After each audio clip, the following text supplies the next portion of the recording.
काय सांगाल तब्बल 10 महिन्यानंतर सगळ्यांनी प्रतिष्ठापना झाली आणि या घोडबंदर आहे की 1967 साली हे मंदिर हायवे मध्ये बाधित होते म्हणून ते निष्कासित करून हायवेच्या या बाजूला बांधलं होतं। त्यानंतर 2013 मध्ये पुन्हा असलेलं मंदिर हायवे अथॉरिटीने पुन्हा काढलं। आम्ही पुन्हा त्या ठिकाणी छोटं मंदिर बांधलं। मग 2018 साली आयुक्त बालाजी कदगावकर साहेब मी उपमहापौर होतो तेव्हा आमच्या ग्रामस्थांची एक मीटिंग घेतली आणि त्यांनी सांगितलं की हे हायवे रस्त्या रुंदीकरणामध्ये आणि बडोदा हायवे मध्ये हा जो 60 मीटरचा रस्ता होतो याच्यामध्ये बाधित आहे। मग ग्रामस्थांमध्ये आमच्यामध्ये एक संवाद करण्याचा प्रयत्न केला, परंतु आम्ही निर्धार केलेला की मंदिर हटवायचं नाही। आमच्या ग्रामस्थांची अशी भावना होती। हे आमच्या घोडबंदर गावातील हे आमचं घोडबंदर गावाच्या वेशीवरचं मंदिर आहे। या हायवे रस्त्याला अजूनपर्यंत मोठा अपघात झाला नाही का, तर ही रक्षणकर्ती देवी आहे आणि त्याच्यामुळे ही लोकांचं रक्षण करायची जागृत देवी होती।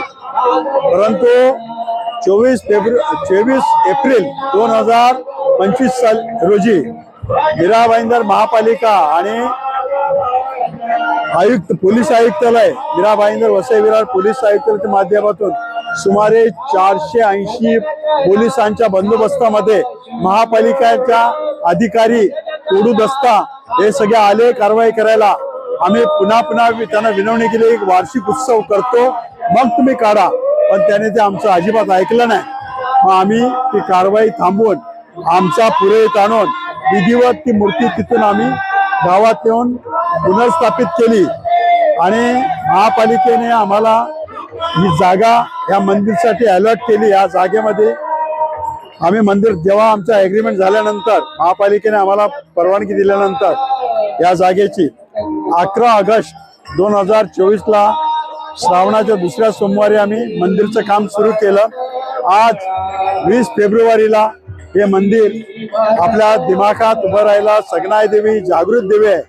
तुम्ही कालच्या कलश यात्रेत तुम्ही कोणाकडून माहिती घेतलात, फुटेज घेतलात तर तुम्हाला कळेल मोठा जनसमुदाय 500-700 लोकांचा जनसमुदाय आणि 251 कलश डोक्यावर घेऊन गंगाजल अभिमंत्रित केलेलं जल हे डोक्यावर घेऊन 2.5 किलोमीटरच्या परिक्रमा संपूर्ण गावात आणि संपूर्ण रेतीबंदर मध्ये करत इथपर्यंत आमच्या माता भगिनी घेऊन आल्या आणि त्या जलशातून आणलेल्या जलाने आम्ही देवीचे स्नानादी विधी गणपती बाप्पा साईबाबा आणि सगना देवीचे स्नानादी विधी केले।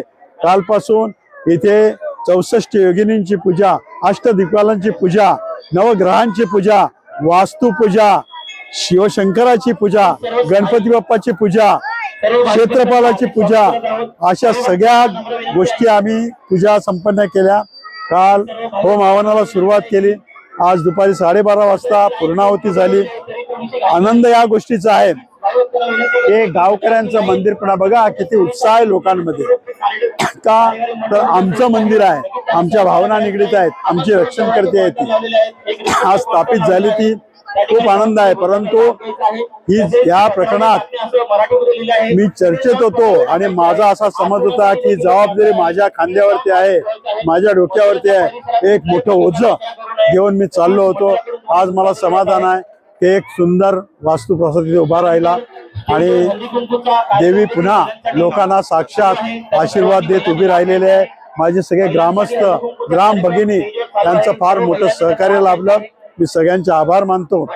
आणि आज तुम्ही पाहत असलेल्या लाईन लागलेल्या आहेत दर्शनासाठी महाभंडारसाठी। महाभंडार देखील आज जवळजवळ 3-3.5 हजार लोक जेवतील असा आमचा अंदाज आहे, महाप्रसादाचा लाभ घेतील आणि तो संपूर्ण महाप्रसाद माझ्या गावातल्या महिला भगिनी सकाळपासून करत आहेत आणि तो आम्ही आमच्या हाताने बनवलेला प्रसाद लोकांनी घेतला पाहिजे, ग्रहण केला पाहिजे या भावना आहेत। लोक खूप खुश आहेत। कालपर्यंत असलेला आमचा त्रास आज कमी झालाय। मी माझ्या जबाबदारी माझ्यावर होती ती मी पूर्ण करू शकलो याचा मला अभिमान आहे। माझ्या सहकार्यांचा गावकऱ्यांचा फार मोठी साथ मला लाभली, त्याबद्दल त्यांचे आभार व्यक्त करतो।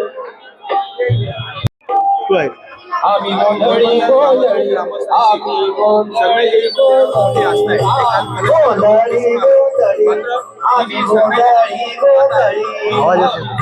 माता आहे पोरबंदरकरांसाठी खास का आहे?